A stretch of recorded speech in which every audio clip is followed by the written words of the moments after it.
This is the Coleman Comfortsmart Deluxe for big and tall people. I'm obviously not that tall, but we're still gonna set it up.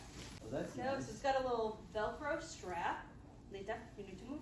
Lita. What we've got here is the mattress fully covers the springs that are underneath here. And it looks like it's super taut, but it's actually pretty bouncy. Similar to a trampoline, but of course not quite that bouncy.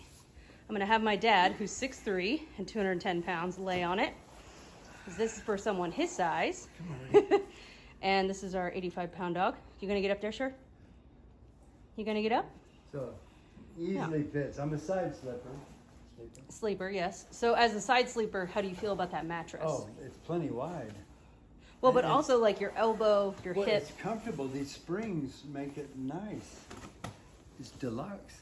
Yeah, I have to say that as a side sleeper, this is actually more comfortable than I thought. Okay, hold on.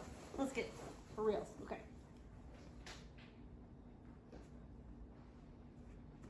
I could sleep on this.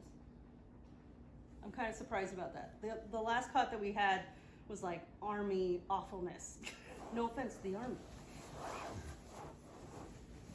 Nobody sleeps on their back, but ooh, you can feel that gentle bungee. Okay. Yes. What? That's crazy. This is nice. Okay. I can't believe you didn't get up there. Dog recommended. Mm-hmm. Yep. Good boy. And honestly, if we were car camping, the dogs and I would be on this together. So fits everybody. I love it. Highly recommend. Yeah.